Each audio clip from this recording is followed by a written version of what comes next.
този сезон, но няма да я видим в масовия старт тук в Руполдинг, защото е извън първите 25. Постигна и слаб резултат 48 в индивидуалната дисциплина и така една от състезателките, които са добри в дисциплината, няма да стартира днес.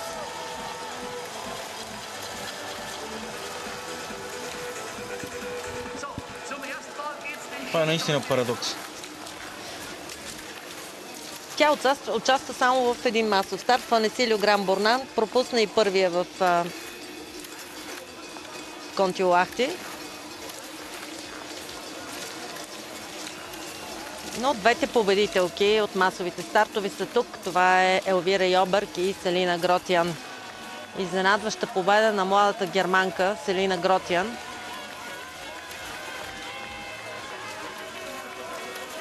Две са германките днес в масовия старт, но според мен и двете имат така сериозна перспектива и биха могли да се намесят сериозно в разпределянето на призовите места.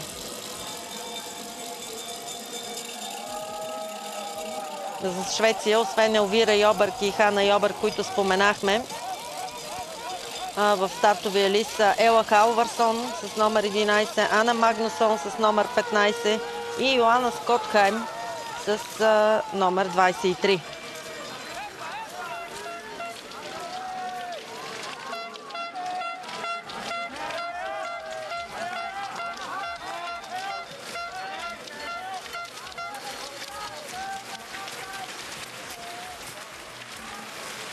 Виждаме с номер 19 представителката на Словения и това е Лампич, Ана Мария Лампич, единствената словенка днес.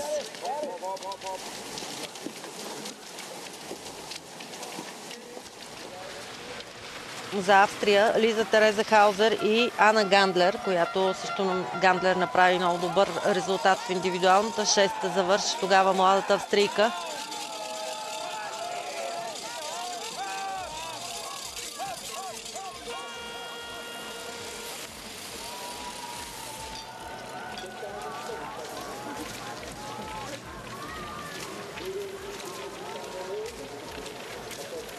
Тяло чудо е, че Лу Жан Моно не води в генералното класиране с 4 победи. Това също не би го нарекал парадокс, но е показател за огромния баланс пък в биатлона на Пройс.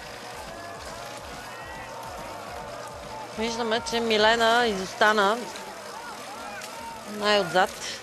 Още в щафетата сякаш забелязахме в нея, че липсваше тази агресивност. Дали има някакъв проблем, не знам, ще видим.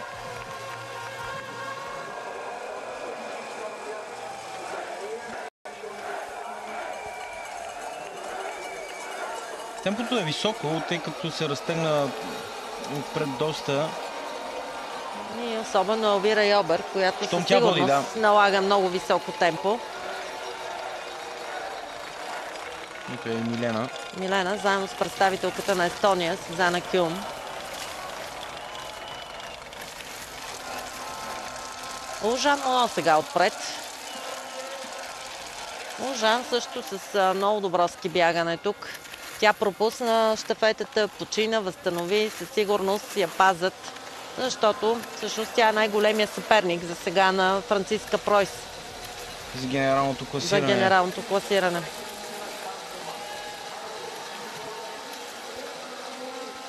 Тя изведнъж стана основната звезда на френския биатлон.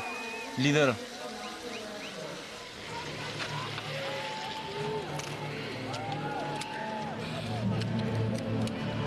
Франци Пройс познава стрелбището със сигурност повече от всяка една състезателка. Симон започва първа своята стрелба. Магнусон греши първа. Магнусон, точно така. Мишелон допуска грешка. Грешка и за Симон. Измъква се Кнотен с 5 от 5, първата, която ги повали от тези, които виждаме в графиката, но има доста нули след това. И Жан Моно, Йобърг и Минкинен с чисти стрелби. Басерга също от по-задните състезателки, по-късите номера. 0 за Милена Тодорова. Отлично начало за българката. Браво!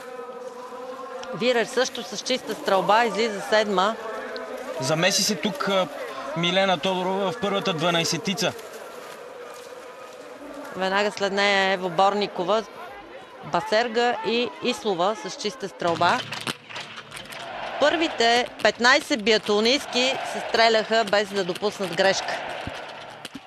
А първата с наказателна обиколка, която излиза, е Жулия Симон с едно наказание на 19 секунди след Хана Йобърг, която излезе първа след първата стрелба.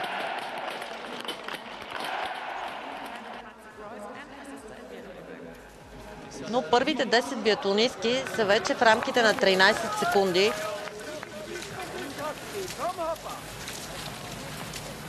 Сега ще се оттеглим за рекламна пауза, след което се връщаме. Добро начало за Милена Тодорова.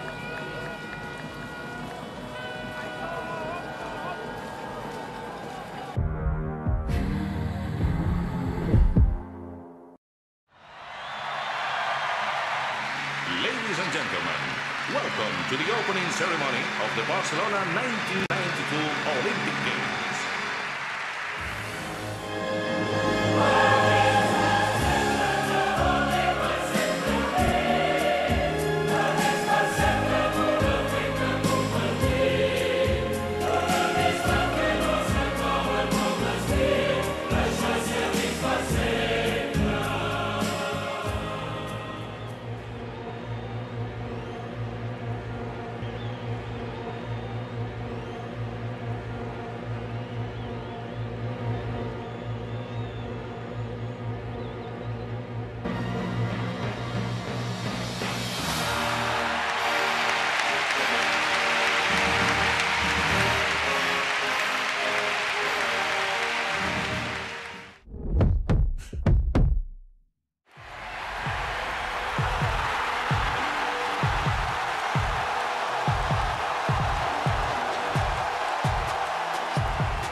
Връщаме се обратно по втората обиколка от масовия старт на дамите в Руполдинг. 15 секунди е разликата на Милена Тодорова до Лу Жан Моно. Беше 14. Ето тук видяхме Владимир Илиев. Малко преди да започне състезанието. Това е добра новина, защото означава, че Милена по втората обиколка се движи с темпото на водещите биатлонистки. Трябва да отбележим, че Лу Жан Моно излезе на първа позиция вече, след като излезе шеста на 6 секунди зад Хана Йобърг, а непосредствено зад нея са двете сестри Йобърг. Втора е Елвира, трета е Хана и след това Франциска Пройс, която излезе на втора позиция. Лу Жан Моно се опитва да налага високо темпо. Очевидно тя се чувстваше много добре тук и в индивидуалната дисциплина.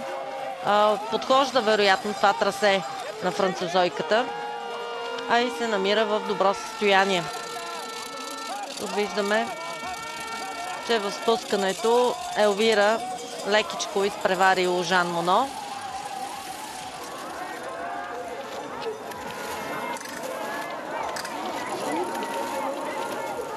Много добре се движи и Доротея Вирер, която излезе на 7-ма позиция, но е съвсем близо до водещите биатлонистки. Добро е бягането за Вирер. Пета. Тя успя да спечели 2 места. 14-то време по стрелба за Милена Тодорова, 27,3, 22,1 за Кнотен, а беговото постижение на първата обиколка на Милена е 25-то. 10 секунди и половина е загубила. Зад нея са Воборникова, Лундър, Ислова, Кюлм и Гаспарин. Да, видяхме, че беше по-бавна първата обиколка за Милена, но може да е било и тактическа стратегия за Милена. Важното е, че тя премина с чиста стрелба.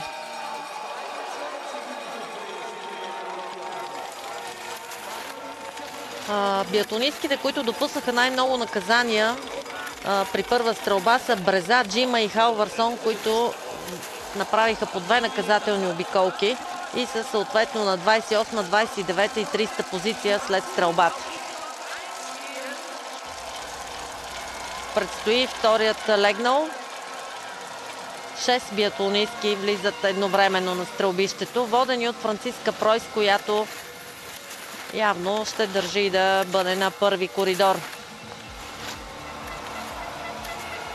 Зад нея е Елвира, а след това Лужан Моно.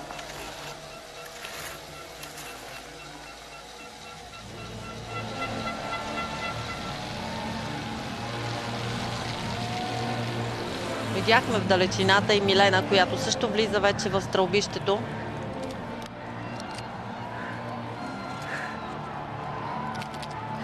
Ришар, Минкинен, Вирер, Йобърг, Жан Моно, Йобърг, Пройс и естествено Милена Тодорова.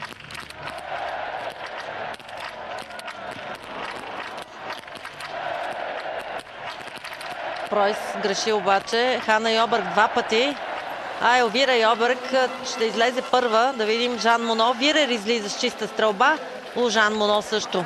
И Ришар. Както и Гандлер. Стрелбата на Милена Тодорова започна 3 от 3. Много бързо успя да покрие първите 4 мишени. И това е отново 5 от 5. Страхотна стрелба за Милена Тодорова. Браво, браво на Милена. Към нейните нули се причисляват и Ислова, Басерга. Още доста биатлонистки тук успяха да минат с чиста стрелба. Да видим на каква позиция ще излезе нашето момиче. 7, 8, 9. След Воборникова. Вървят заедно двете с Воборникова днес. В топ 10. Чудесно. Чудесно се справи при стрелбите от легнал Милена. А там идват често проблемите й. Така че минахме този тест. 23 равно е изоставането й. Йобърг и след това Доротея Вирер и Кнотен. Италианците днес имат страхотен ден. Доро Вирер е най-възрастната състезателка в стартовия списък. С теб се шегувахме, че не знаем кога е станал момента, в който Доротея Вирер е най-възрастната състезателка. Много бързо минават годините. Сякаш беше вчера, когато Доротея Вирер дойде от юношеските световни шампионати като една от най-големите и талантливи състезателки на нейното време. Най-възрастната е една от най-титулованите биатлонистки, които стартират днес. Трябва да отбележим. 2 пъти успя да спечели кристалния глобус Вирер. 16 победи има в своята кариера. И 4 от които са в масов старт. И е световна шампионка в масовия старт на всичкото отгоре. Получава и подкрепителна напитка Милена Тодорова. Това се случва в спускането. Пред нея само на няколко метра всъщност е Франциска Пройс. Червения и жълт стартов номер. Точно така. Тук добре минава в този участък Милена. Мощни движения, добро извозване видяхме от нея.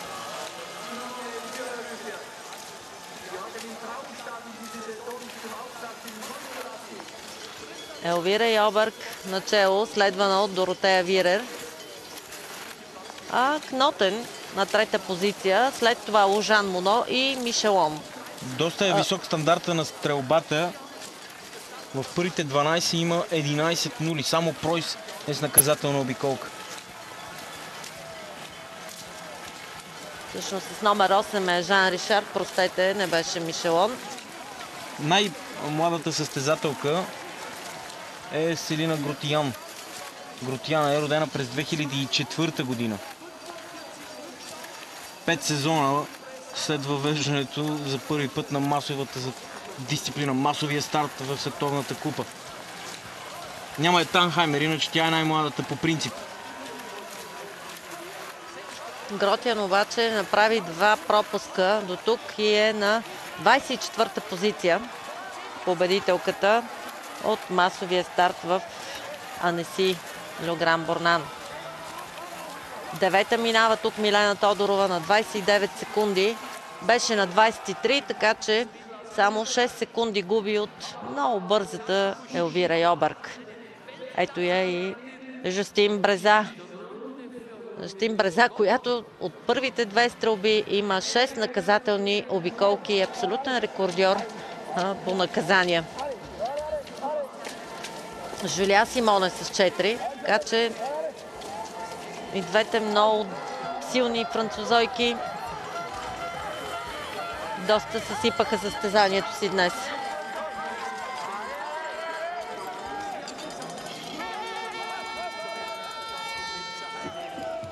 6 наказателни обиколки. И така можем да кажем, че в челната десетка до този момент, освен Елвира Йобърг, Вирер, Жан Моно и Франциска Пройс, която е на 10-та позиция, няма други биатлонистки от фаворитките. Но тук имаме Ришар, която до този момент се справя отлично. Ана Гандлер на 6-та позиция, Еми Басерга на 7-ма, Милена Тодорова 9-та, 8-ма е Вълборникова от Чехия.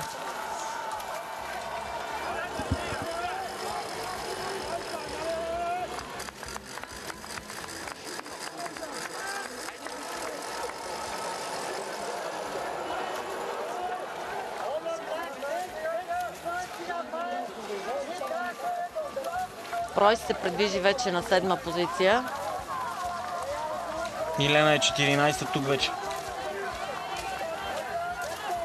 На 35 секунди и 80 се губи 12 секунди до момента. Темпото много се покачи.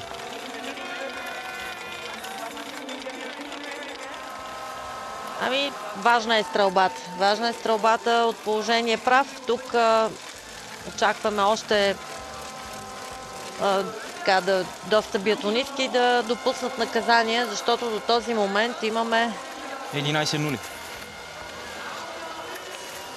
10 биатлонистки, които продължават с 0 от първите 2 стрелби. 11, да. 11. Единствената между първите 12 с наказание е Франциска Пройс.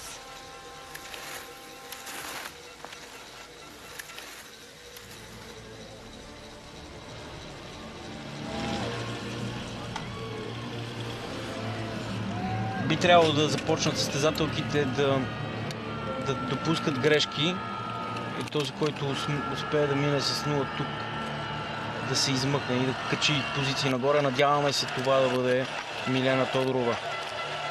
Първа започна Вирер. Вау, това е ретро стрелбата на Доротея Вирер. Все едно е на 22 години и я виждаме за първи път в световната купа. Това е много бърза стрелба. Вирер, след това Жан Моно и Елвира Йобърг излизат почти едновременно. Малко по-напред Вирер. Да видим какво ще направи Ришар. Грандиозна стрелба направи Доротея. Да видим тук Гандлер, Пройс, Милена Тодорова, естествено. Също. Минкинен мина много добре. Започва стрелбата на Милена Тодорова.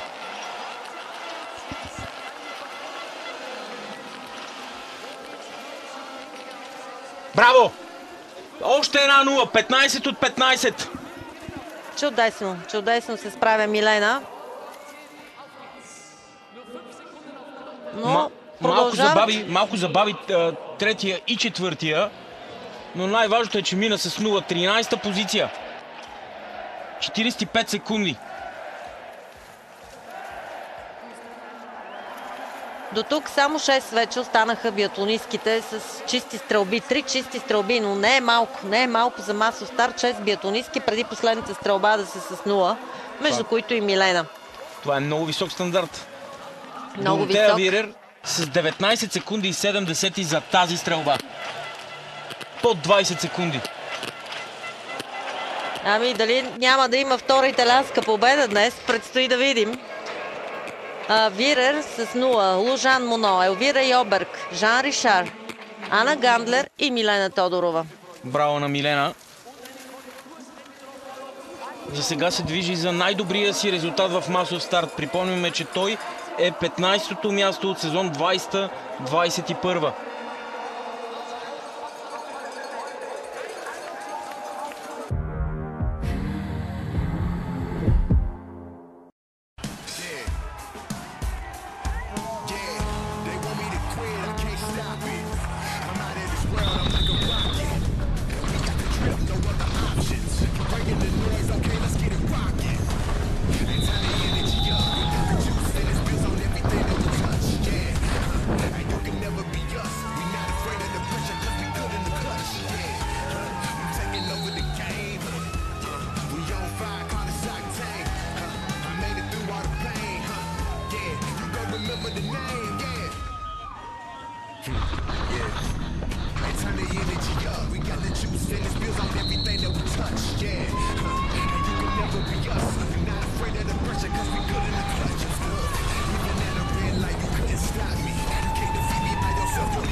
16 победи за Световната купа има Доротея Вирер.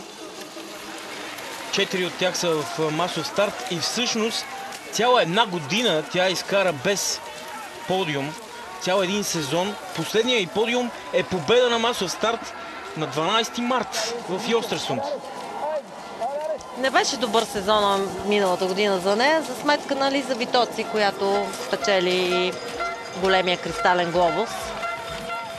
Но хубаво е, че Вирер продължава и лека по лека тя започва да навлиза и може би за световния шампионат ще бъде в форма Доротея Вирер.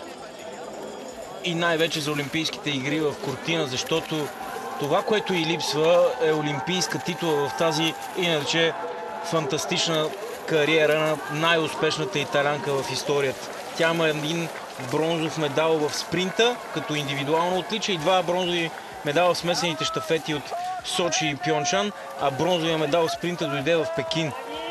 Но няма олимпийска титла. Идеално ще бъде да я постигне в Кортина. Разбира се, това ще бъде един прекрасен завършик на кариерата на Доротея Вирер. Държи обаче отпред с Йобърг, с Лужан, но това е много сериозна конкуренция. Ришард четвърта.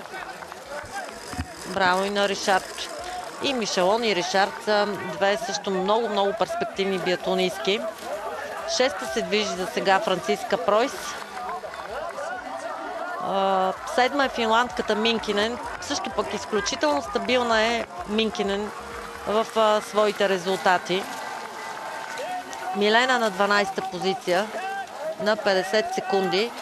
До тук е загубила 5 секунди по тази обиколка. Така че при този кръг тя губи по-малко като ски бягане. Лужан Моно влиза първа в стрелбището, следвана от Елвира и след това Доротея Вирер.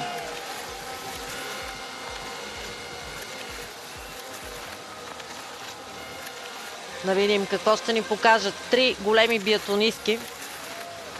Една изключително опитна Доротея Вирер. Елвира Йобърг също натрупа доста опит вече. Лужан Моно е с най-малко, но пък влезе страшно ударно в Световната купа. Но с най-много победи през този сезон Лужан Моно и макар и да е по-малко опитна, демонстрира голямо владеене. Доро започва с грешка. Грешка и за Жан Моно. Елвира Йобърг може да спечели. 4 от 4. Два пропуска за Лужан И Елвира Моно. Йобърг печели това състезание категорично, защото е изключително бърза, а Жан Моно влезе за 2 рунда, докато Доротея Вирер ще бяга 150 метра. Няма как да бъде догонена Елвира Йобърг. Това би трябвало категорично да е победа за шведката. И на следващия масов старт тя ще бъде с червеният стартов номер, със сигурност. Да видим тук Пройс какво ще направи. Браво на Пройс. Справи се отлично. Също идва на стрелбището. Пройс също с 0. Ришар отиде на 17 секунди и 80 и Доротея Вирер на 18,5. Само че Франциска Пройс излиза ето тук на 25,4 и ще бъде много трудно на Вирер да запази третото място, може би. А за Пройс е много важно да вземе трето място. За съжаление, един рунд на Милена Тодорова. Но това е много добре, бих казала. 19 от 20. Това със сигурност е най-добрата стрелба на Милена Тодорова в масов старт. До този момент имаше 4 наказания като най-добър резултат по отношение на точността. За жалост не се получава така добре бягането днес на Милена, но трябва да сме доволни от нея с 19 от 20. Пребори се страхотно. И тази стрелба на Елвира Йобърг беше шампионска. Втора победа в масов старт за Елвира Йобърг. Казваме го така спокойно, защото Елвира е толкова бърза, че няма как да си представим, че някой може да я застигне по финалната обиколка.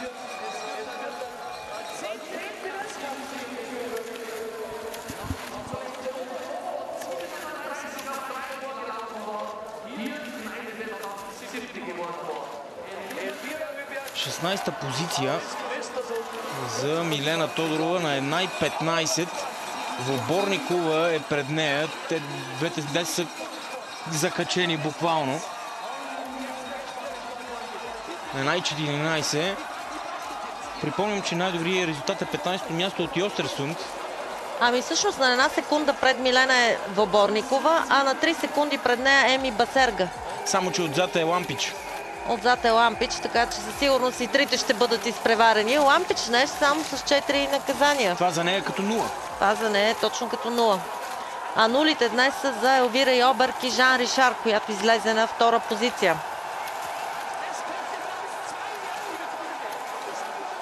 С подкрепата на повече от 15 000 души на Кимгал Арена, защото трибуните са пълни, може би даже 17 000 души. Франциска Пройс има всички аргументи да се бори дори за второто място. Ето тук някъде вече започва катеренето и изкачването. Атаката на Франциска Пройс вече е на втора позиция. А отзад идва и Суви Минкинен, която беше на 5 секунди зад Пройс и мисля, че поддържа тази разлика. Суви Минкинен има бягането на Кайса Макарайнен. Макарайнен беше способна така по последна обиколка да се бори. Ето я, Пройс тук вече излиза на втора позиция. Ришар е трета. Да видим битката между Ришар и Доротея Вирер за подиума. Минкинен Дали тук... Минкинен не може да се бори за подиума също? Не вярвам. Доста тук бяха затруднени движенията и в края на изкачването. Въпреки че 5 секунди зад Вирер. Доротея Вирер, погледнете обаче за какво ски? става въпрос. Какви ски на италианския отбор? Ами не е случайно това. Трябва да имаш добри ски, за да може изведнъж в такава светлина да я видиме Доротея Вирер. Както и Джакомел по-рано през деня. Очевидно. Финала е така от леко спускане, така че това ще бъде един плюс за Вирер и мисля, че Пройс трябва тук някъде в изкачванията да реши да откъсне, ако иска да спечели победата, т.е. второто място днес. Победата е за Елвира Йобърг.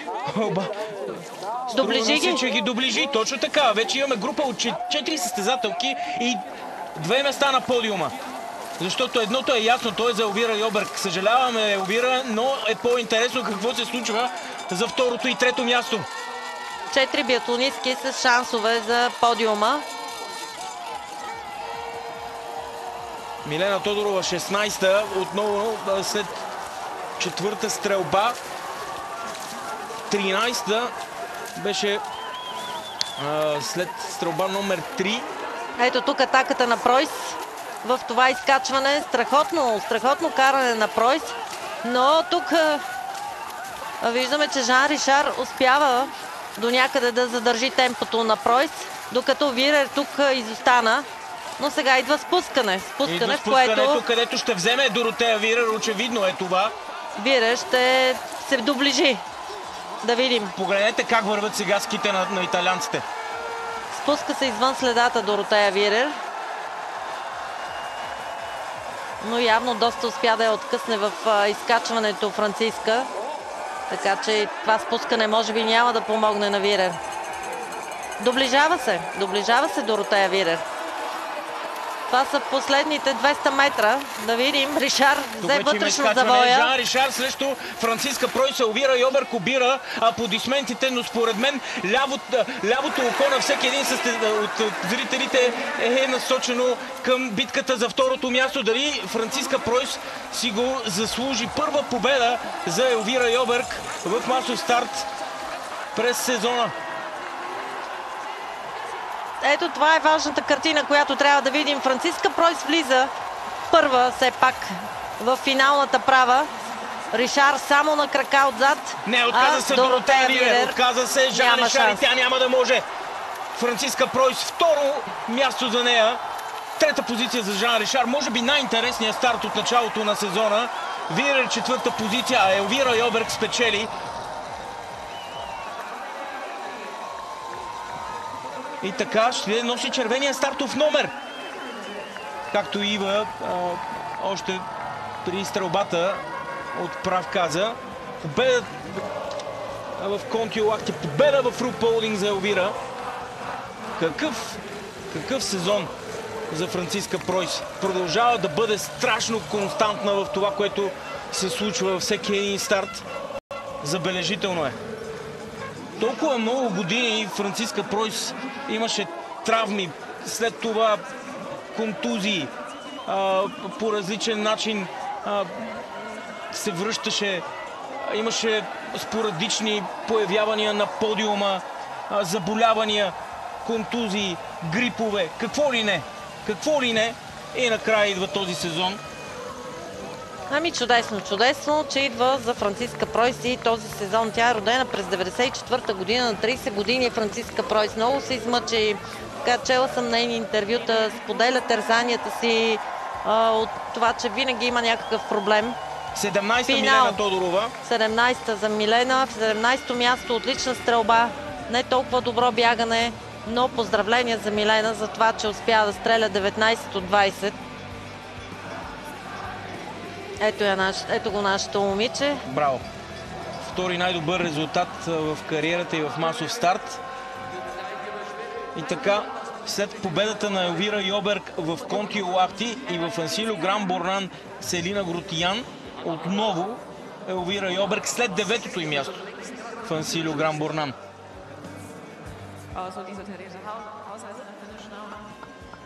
Жан Моно завършва 9-та днес.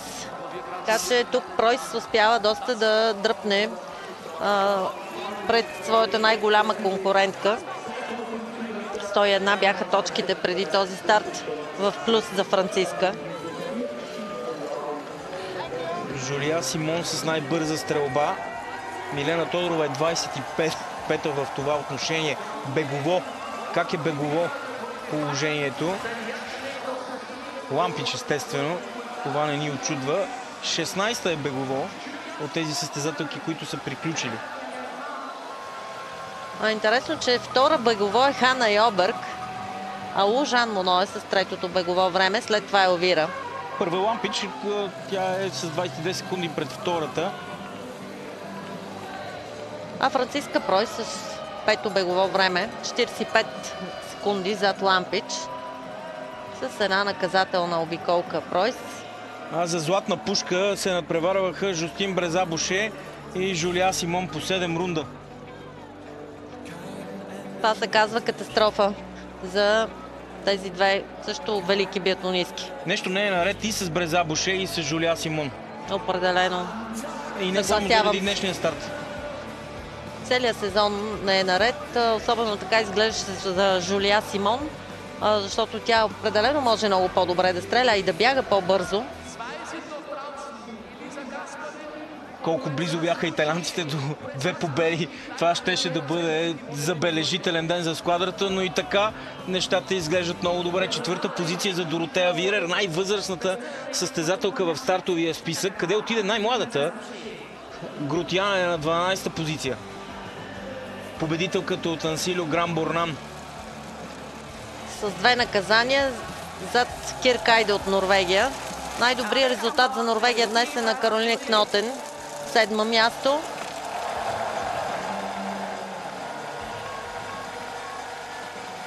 А за Франция най-добрият резултат донесе Жан Ришар. След това между първите 10 е и Мишелон. На 8-мо място, 9-та е Лужан Моно.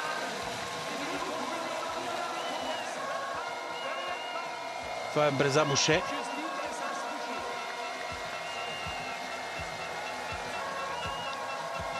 Дори с 7 грешки не е на последна позиция. Гаспарин ще бъде последна. И започнаха баварските песни ла-ла-ла-ла-ла. Струи от Кимгала Арена в чест на Франциска Пройс. Това второ място се чувства и като победа, защото в крайна сметка тя излезе не на място на подиума след стрелбата и на всичкото отгоре спечели точки на Лужан Моно. Точно така. Изобщо Франциска направи един много силен кръг тук в Руполдинг. За разлика от Оберхоф. За разлика от Оберхоф. Осеан Мишелон е на 8-ма позиция, носителката на синия стартов номер за състезателка до 23 годишна възраст. И тя с 19 от 20, както и нашата Милена Тодорова. 17-та позиция за Милена с минута и 20 секунди забавяне спрямо победителката Елвира Йоберг. Когато Елвира Йоберг стреля 20 от 20, е много трудно да бъде победена. От 101 точки преднина за Франциска Пройс след днешния старт стават вече 142 точките, които тя води на Лужан Моно. Именно за това казах, че второто място е като победа, защото една много по-голяма битка има и това е генералното класиране. Именно заради това публиката избухна и според мен е доста помогна на Пройс по пътя към второто място.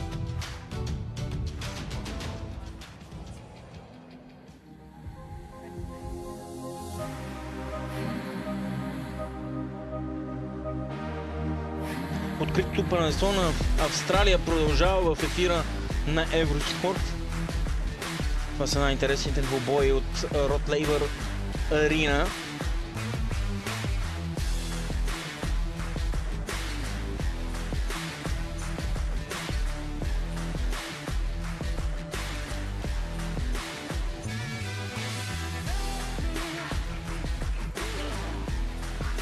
Събудете се рано или не си лягайте, в зависимост от това какъв човек сте, но не пропускайте това шоу Гео Монфис, който се превърна съвсем скоро в най-възрастния състезател, печелил турнир от ATP.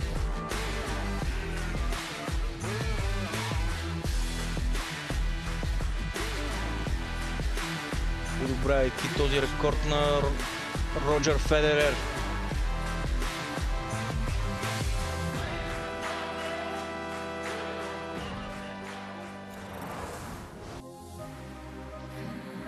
Казваме чао на Кимгала Арена и здрасти, но може и чао отново, тъй като отиваме в Италия. Знаем, че чао там означава и здрасти. На Анхолц Антерселва. Отиваме към Франция. 20 км масов старт в класическата стъпка. Колегата Емилиан Стойков ще коментира за вас. От мен Ангел Искров и отива Шкода Карагьозова. Чао, чао!